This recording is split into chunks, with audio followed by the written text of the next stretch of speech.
Grab your popcorn, rip that ticket, get in that seat, lickety splicket.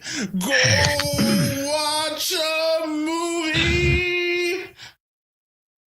Hello, everyone, and welcome to Go Watch a Movie, episode 73. I'm Kelvin. And I'm Robert.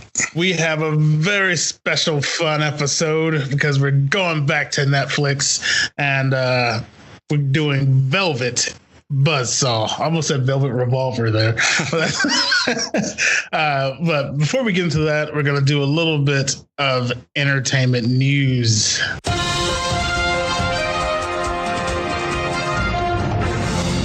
So we speculated or talked about this a couple weeks ago, maybe last week, but Jordan Peele's redoing Candyman, and it's just been announced who will be playing Candyman. He was one of the best things about Aquaman, Yahya Abdul Mateen II. Good old Black Manta himself. Black Mantis. Yeah, so I think he should be able to pull that off. I mean, I've only seen him in Aquaman, so. Well, apparently he did good enough in that to get the part, I'm assuming. Yeah. Well, like a lead role, so can't knock that. And Aquaman 2, speaking of Aquaman, the release date was announced today. 2022 in April. So they're already planning for that, which why not? It's their biggest movie to date. Like, yeah, Yeah, they're going to ride that wave, no pun intended. I see what you did there. Yes, I did. But yeah, that's that. Let's see here. What else we have? Hellboy. Speaking of things. Now, if you saw this trailer, you wouldn't believe what I'm about to say because you saw the Hellboy trailer for the reboot, right? Yes. Hellboy has been given a rated R. Wow. So there's something in there. Yeah, they're saying for blood and gore. Yeah. They were going to do that same thing for Alita Battle Angel, but I guess because all the blood was blue, they were able to get away with it. Oh, okay. Just by changing the color of the blood, they should have an R rating. I think Hellboy wants it that way, though. People are doing that. It should be. There's a demon in there. There's got to be some blood. True. And yeah, legit creature from hell. But yeah, if you watch that first trailer, you would not imagine that this would be a rated R movie at all. It's just not. Yeah. No. But yeah, that's entertainment news. All those stories can be found on gowatchamovie.com. That'll bring us to trailers.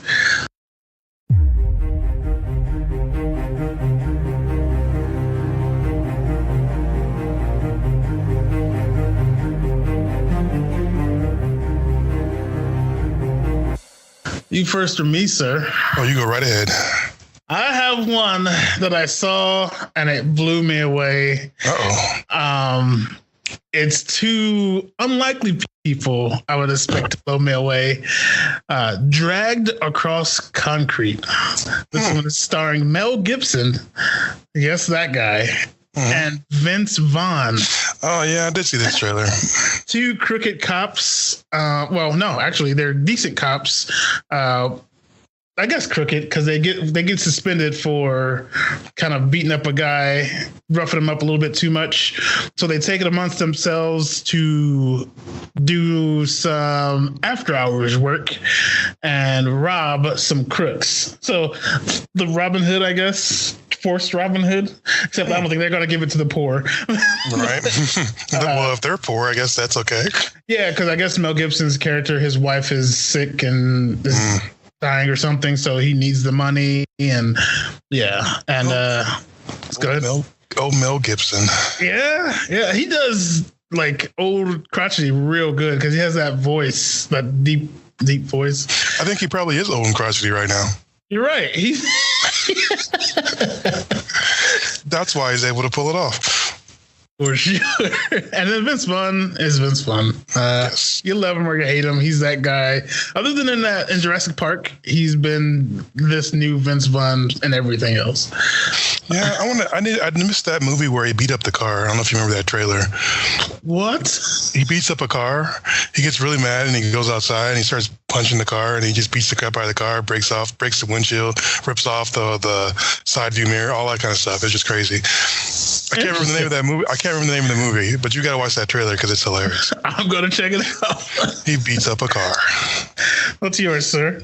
I have a couple for you. My first one is The Kid. Love it. I don't know if you've seen it yet. Hopefully you've seen this trailer, but yes. Basically the reason why I'm excited about this one is because I think Westerns are just like, there's not enough of them. I agree that like back in the day, they probably overdid them a little bit with, the whole John Wayne and Clint Eastwood. People probably got sick of Westerns, but I think they've kind of fallen out of the loop. But I think that the fact that they're still making them, Hollywood's still taking chances with them, I think they're a great genre to go with. I'm always excited to see a new Western. So this one's got me riled up. It's basically the story of like Billy the Kid, but it's got some big name actors in it too. So and an interesting story about those actors. Mm-hmm. So while they were on the Magnificent Seven, is when the Kingpin himself, wow, I just blanked on his name, but the Kingpin. It's his movie. He wrote and directed it. Mm-hmm. He talked to Chris Pratt and Ethan Hawke and told them about it then, and they were fortunate enough that he put them in it. Which why not? It's Chris Pratt and Ethan Hawke. So, but you can't go wrong. Exactly. And then my last one. This was kind of an odd one for me. Vincent D'Onofrio. I saw it. What's that? Vincent D'Onofrio is his name. I forgot. Yeah. Yes. Sorry. So this one's an odd one for me. I didn't really like. I watched it and I was just like, So it has Nicolas Cage in it, and we all know what Nicolas Cage did because I think we both liked Mandy. I'm pretty sure. I enjoyed it for sure. I'm pretty sure you did. But this is another weird one, but it's not quite as weird and cool as Mandy is. I think Mandy's probably still going to take the top for Nicolas Cage in weird movies. But this one's called Between Worlds. And I don't know if you saw this one. It's got I have not. It's hard to decipher what it's about from just watching the trailer, but it's got some twists and some turns and some surprises and some suspense. Somebody comes back from the dead apparently, and he's living in the home with these two people, and then the girl just starts. You don't know if she really came back or if it was something else came back and jumped in her body. So it just starts to get crazy, and you don't really know if she's a murderer, or if she's really who she says she is, or if somehow being there has changed her, or what's going on. But it looks like a pretty interesting movie, especially coming off of Mandy. Seeing Nicolas Cage in another weird ass movie is kind of exciting. Do you see any Cage being Cage in the? You don't really see him like. Going full Cage. You don't see full Cage in this one, but I'm hoping that they just didn't put it in the trailer. We can only hope. Mm-hmm. Any other ones, sir? Yep, that's it. Sweet deal. I'm going to have to check that one out. I have not seen that. What's it called again? Between Worlds. Between Worlds. All right. And that will bring us to Netflix's Velvet Buzzsaw. This one's starring, let's see, Jake Gyllenhaal, of course, Renee Russo. Oh, wow. Lots of people. Can't forget John Malkovich, Zawe Ashton, Tom Sturridge, Toni Collette. Just love her. Buttloads of people. Yeah, she does such a good job. She does, and everything she's in. And Natalie Dyer, can't forget her. She's one of the Coco. She's one of the main characters, in one way, shape, or form.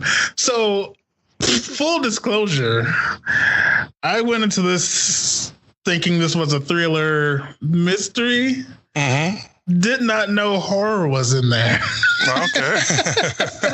Did you not watch the trailer, sir? I did, but it wasn't like crazy scary.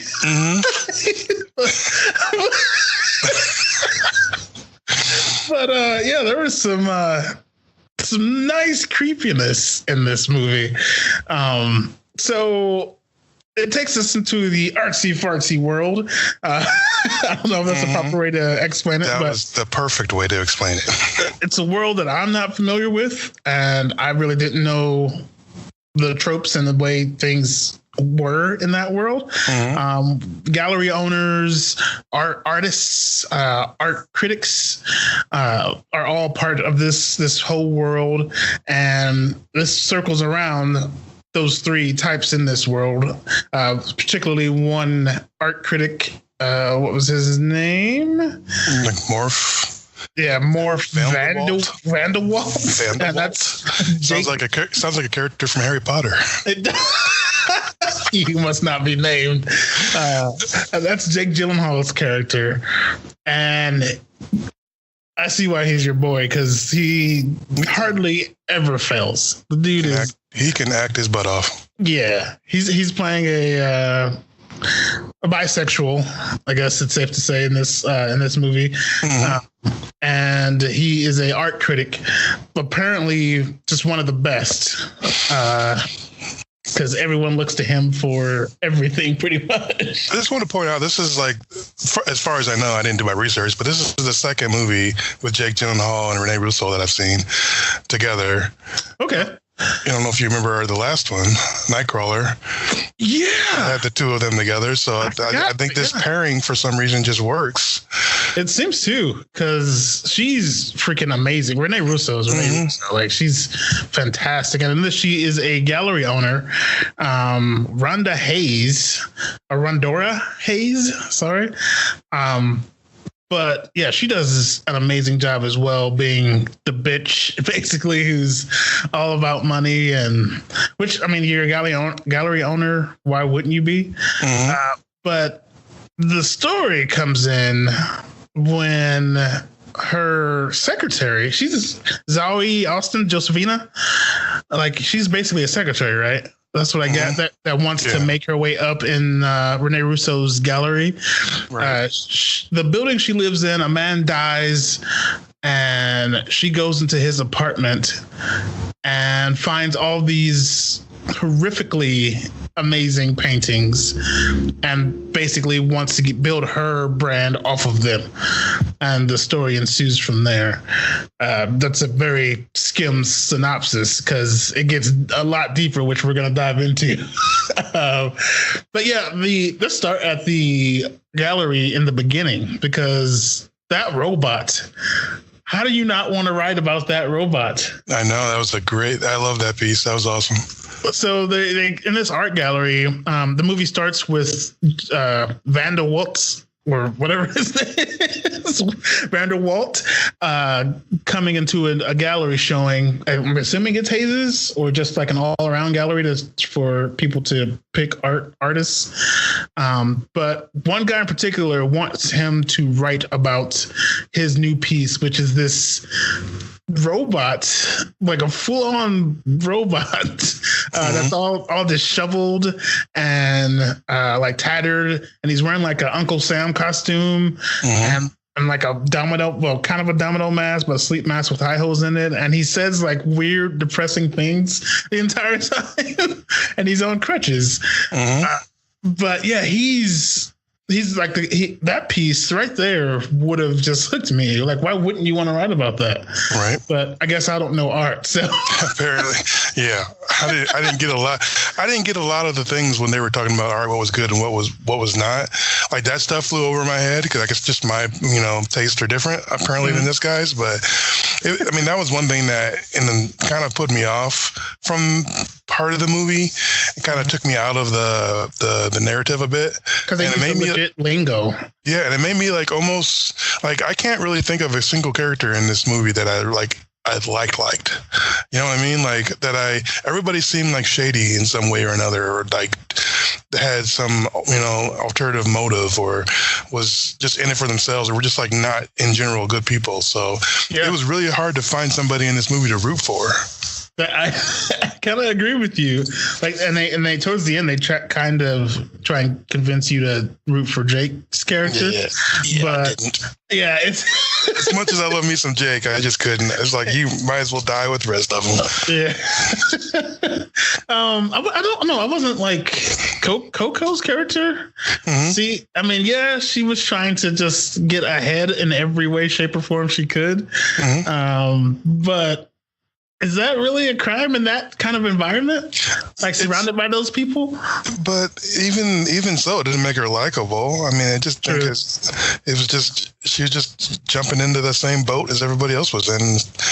I would rather not be in that boat. I mean, that would be the thing that would save your life is just get away from those people as opposed to being in that. Because I don't know if that was the whole point of the movie or not, but I mean, everybody pretty much just got what they deserved, I think. Yeah, she was. Yeah, because you're right. Well, except her, which is odd because she's a gallery whore. Basically, she was just jumping from. Maybe it was because she didn't get in there all the way. Yeah, she never got a chance to sink her claws in. You're probably right. That was her saving grace. And what's his face got out just in time. The black artist dude, Darmish. Yeah. What did you think of John Malkovich's character? I loved him. Yep, he was pretty entertaining. I liked his studio. I did too. I love his quote. He's like, the ideas come in and are killed on the way out. Welcome to the what did he say, meat plant? Or something like that. But yeah, Did you like when he was running around the beach drawing little circles and kids? Yeah, it's like he went crazy. That was like a happy. Maybe that was where he needed to be. That was the happy place. You notice this thing didn't seem to kill artists because he didn't die and Darmish didn't die either. Good point. I don't know if it was, but we're skipping way ahead. Right. So the paintings they find, Deese, is that right? Deese, I'm pretty sure. Yeah, Deese, you're right. Left explicit instructions to destroy all of his work. And whoever listens to the dead. Who listens to the dead? The guy who died, whose apartments all these were in, he had started to destroy them, but he died, so he couldn't finish. And if he knew, I'm sorry, I keep jumping ahead, but if he knew these paintings, like he had this power and these paintings were having this effect and doing this thing, I mean, I'm assuming he knew, because otherwise, why would he want to destroy them? Why did he keep making them? Was it just a compulsion? Was he just like driven to do something? I think he's just fucking crazy. Okay. Like by all accounts, and then they try and paint the horror story of his childhood. But I mean, which is horrible. Yeah, he was, I think even before the asylum and before his father started beating him, I think he's the one who set that fire and killed his mom and sister. Like, I think he was just a crazy dude. But did they ever really explain how he was able to do it? Like, was there some supernatural? Was it because of his death? They never say. You think it was him? So maybe stuff didn't happen while he was alive, but maybe when he died, he realized he was going to come back through his pain because I don't know. It was so strong. I don't know how. It's just hard. They never really explain it, so you don't know. Exactly. Yeah, you're right. It's left a mystery. One that will go on much like the Ring girl. But that's the thing. Like, who does it kill? People who buy, or so basically, this guy's paintings come to life and kill you in some horrific way. They can influence things around you to kill you, and that starts to happen to all. I think it has to be art. I think it has to be art related, though. Art related? Okay. I think so, because mainly just whatever he painted, like you're right, would come out of the painting, or like if it was the robot, which was art, the robot would attack you. The monkeys were art. Yeah, or the spear that you put your arm into. It was like everything was basically art. So he was able to somehow manipulate, or whatever was manipulating the art to kill people who basically benefited from other people's work, I guess. Yeah. That's a good point. That spear is another thing that was at this gallery picking, and it was basically just a big old metal reflective ball with holes in it that everyone was gushing over because it symbolized so many things: life, death, sex, religion, made you look at yourself in a different way and all that jazz. And basically you put your hand in a hole, one of the many holes, and you are supposed to feel something different each time. Or yeah, and I guess it did it, and Jake Gyllenhaal's character was elated and just loved every second of it and wrote a piece about it and all that stuff. But wasn't it amazing how you could just write a piece and either destroy somebody or like make them? Yes, that's like a lot of power to have. How do you get to that critical level? Like, and that's how he made his living. Which is funny too, because that comes into question. So there's a museum lady, or a lady who works at a museum, who goes into antiquity buying. I'm thinking that's what it's called, but buying artwork for a client, and she like basically slaps him in the face, which I love that scene. But she asked him to, like, under the table, hey, can you write up these reviews for this person, elevating them? And he's like, just like taking a back. I don't do that. Exactly.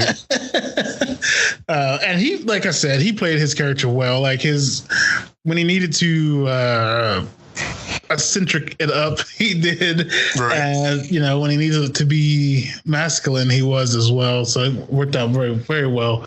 What do you think of the kills? I thought that those were probably the best part of the movie. Like I said, the art world didn't really draw me into the movie. It kind of pushed me out and made me dislike the characters. Like I don't know, but there was some saving, like some decency with the kills that brought me back into the movie, because I was like, oh, finally these people are going to get what they deserve. So I enjoyed that. I enjoyed the creativity that they went with each kill. It was a little bit different. That's pretty much what they showed you in the trailer. The trailer was amazing to get you to watch this movie. I'm not saying the movie is quite as amazing as the trailer, but the trailer was amazing, and I think that's probably the biggest draw is just the inventive, artistic ways that this, I don't know if it's a spirit or what, was able to exact revenge on these people. And like, what was he revenging?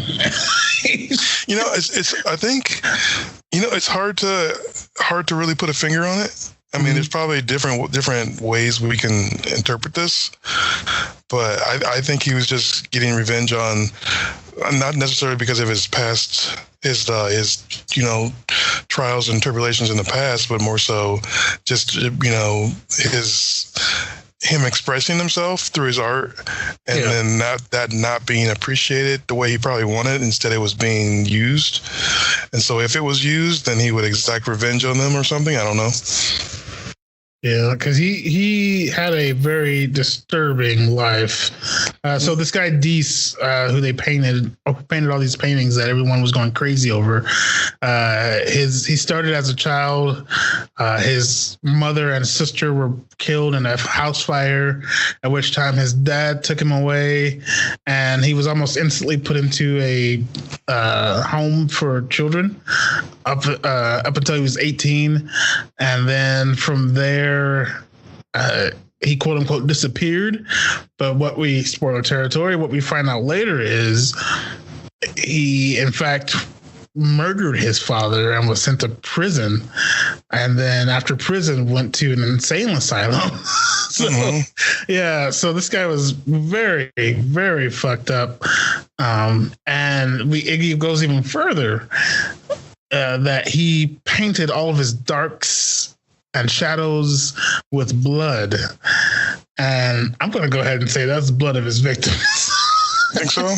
I think it was his blood. You think it was his blood? I feel like it was his blood because, I don't know, I feel like he's the center of it. If you put somebody else's blood on there, I mean, if they're victims, they're not going to come back to attack people. They're more or less they're probably going to come back, try to get help, to say this was the guy who killed me somehow, like they did in, like, what was the movie? Sixth Sense? Yes. So that's what I think. I think it's his blood, and he was just so evil and wicked that's how he stayed alive past death. Was through his art, literally, because his blood was in it. That makes sense. So you didn't like any other characters? I thought they were all very interesting. I hated all of them. Like there wasn't there wasn't a single one that I could connect to. Because usually there's somebody in the movie you can kind of be like, I could be that person, or relate to him in some fashion. Like I hate to say I relate to Deese more than anybody else, but that was pretty much it. Because everybody else is just like a horrible person. Yeah, they were all pretentious assholes, pretty much. It's, I don't know. Like I still found them. They were all very dislikable, but I did find them interesting. Like each one had their own. They were like all well thought out characters. The main female, Josephina, she was the bitch. I didn't think she was a bitch at first, but oh my God, did it come out later? Well, yeah. She just. As I said, nobody was likable. Yeah, she just wanted to get ahead, basically. And I loved how every time she was on the phone, she did like this blank stare into nowhere. What did you think about Miss Hayes, the Velvet Buzzsaw herself? I wish they would have dove more, since they named the movie after her past band. I wish they would have dove more into that instead of just like a small conversation. Yeah, I didn't really get why they named it that. I mean, at the end, it makes, you see it, but you're like, huh? Why is it called Velvet Buzzsaw? This doesn't make any sense. Why is it all about her? Because it seemed to be more about the other characters more so than it was her. Yeah. I thought. I agree. Because she seems almost definitely secondary to Jake Gyllenhaal's, and like pretty far off from Josephina's like character. Because Josephina seemed like she's the one who found it. She was the one who was trying to power her way into everybody else's pocket. You know, I wanted more of John Malkovich's character. I love how him and Dermish, I guess his name was, see the painting, like one of Deese's paintings for the first time, and John Malkovich's character has quit drinking, and now he's trying to, his artwork, I guess, is supposed to be suffering for it. But as soon as he sees this fake painting, he just downs a drink and basically walks away. And he was so blunt and like, but that's, I guess, where John Malkovich is these days. Most of his characters are this blunt asshole-like guy. Right. Well, he does play them well. Yeah, he does. His paintings were not my favorite anyway. No, I didn't really get them either. They weren't my cup of tea, but it's like a clown threw up. Right, basically. But yeah, and we never got to see Darmish's work, did we? They didn't show his stuff. I don't even remember if we saw it or not. Yeah, but he had even his character was interesting. He was struggling between this collective free thinker style artist or joining these pretentious assholes that. I guess the point of him that he was tempted, but then he saved himself by not. Getting involved with that group because he saw what they were. Maybe, I don't know. I think and that painting for sure. When he was at Josephina's house, he's like, if you stare long enough, it moves. I think it told him to get the fuck out. Right? Because he probably would have been killed if he had stayed long enough. Yeah, for sure. Absolutely. I think John Malkovich's character was, the whole point of him was not doing something for the art world, but doing it for yourself. So that was his purpose, I believe, his character's purpose in the movie. Which worked, yeah. He conveyed it well. As he always is, John Malkovich. He always hits out of the park. He's another one, kind of like Nick Cage, who can go full tilt if he needs to. Full Malkovich. I guess, they did have a whole movie named after himself. Being John Malkovich. Which is an awesome movie. It is. If anyone has not seen that, Being John Malkovich is great. Did any of the horror elements of this one get you? I thought they were fairly weak, to be honest. I didn't think any of the scares were you didn't necessarily not see them coming. Yeah, it's like they were bam. It was right there. It's blunt. I enjoyed the little ones, just not even the kills, but just the eyes will move on the painting, or the face will go more than the full on murdering. But did you anticipate The buzzsaw kill at the end. Yeah, that wasn't done very well. Sadly, I saw that coming from a mile away. Yeah. Like, especially when she sat down and mimicked the painting exactly. Mm-hmm. It's like, you were one of the evilest of them all. There's no way you're getting out of this, lady. Right. But yeah, I think Coco should have died as well, because Coco caused a lot of dysfunction. I mean, no one knew that she was causing it because it never quite got back to the other person before death. But I think she didn't die because she didn't become successful she didn't really sell anything. Yeah, she tried to get in there, but because she couldn't, I think that's what saved her, is because she couldn't benefit from all these other people's art. She couldn't get in there, and that's probably I think that's what saved her. She just gave up. She did take the cat. That cat may. Yeah, that's true. But I like the idea of the homeless people finding all his artwork and now just selling it all for $5-10. The people continuing Velvet Buzzsaw 2. I don't think that's going to happen. I don't think there's going to be either. a number 2. I do like that. Yeah, I do like that ending, though. I like the idea that it's still alive, that he's still living through his art. Yeah, He was crazy. Yeah, fat shit. I like the security guard, or I don't know what that guy was. He was dressed like a security guard, but he was doing the manual labor at Deese's job when Jake Gyllenhaal's character went to talk to him. I don't. What was he like? He was. I'm not sure. But apparently, he worked with Deese, and worked with Deese and had some bad stories to talk about him. But. Yeah, but why didn't a cop ever come back? Well, I guess the guy hung himself. So that did catch me off guard, the hanging one. When the hand just comes down out of nowhere, I was like, hey, I'm going to go turn some lights on real quick. Right. But, yeah. Do you have any paintings in your place you stare at and then start to move? No, but I'm going to start watching the ones I do have now. Yes, indeed. But yeah, I mean, would you ever spend that much money, as I'm assuming they filled around on for paintings? I'm probably never going to make that much money in my lifetime to be able to do that. But no, I don't think so. I think some of them just do it because they have so much money. They got to diversify their funds or something and just buy stuff just so they can have their money sitting in an object and then be able to, you know what I mean? Yeah, yeah. But I don't know. I don't think so. I do think art is worth that much. I just don't think that it should be spent like they're spending it. They're just doing it to be because they have the money. They're just spending it to do it, not because the art is actually worth that. Because it's all subjective. It's this piece to me could be worth, priceless basically. Yet to someone else, they just toss it in the trash. But because a critic is like, hey, this is the most amazing piece ever.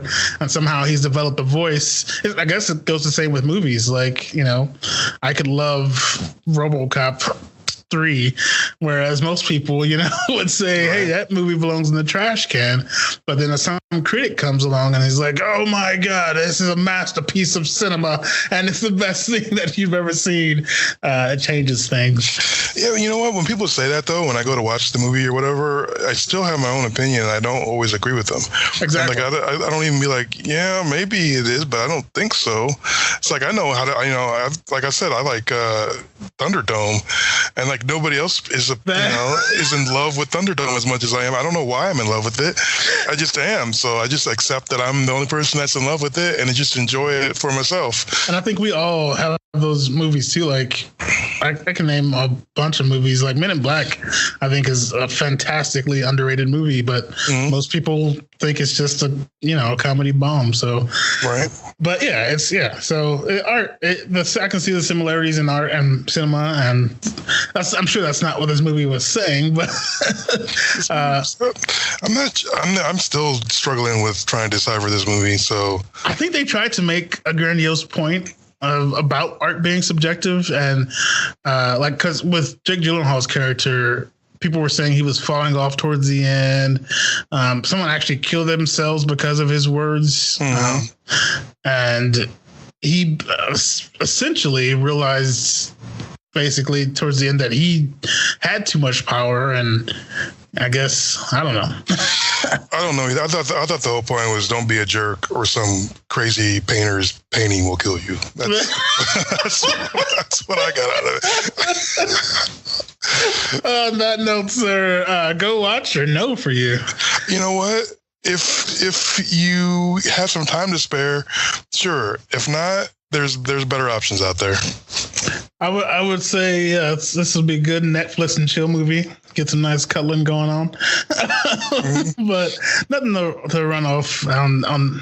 It'll be on Netflix, so you can watch it whenever. But yeah, that's Velvet Buzzsaw. Hopefully, it wasn't too spoilery if you haven't seen it. But where you can find us, GoWatchMovie.com, or anywhere else a podcast can be heard. And that's pretty much everything for today, people. I'm Kelvin. And I'm Robert. Go watch a movie.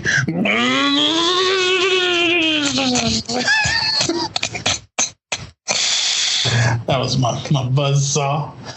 Grab your popcorn, rip that ticket, get in that seat, lickety split it. Go watch a movie.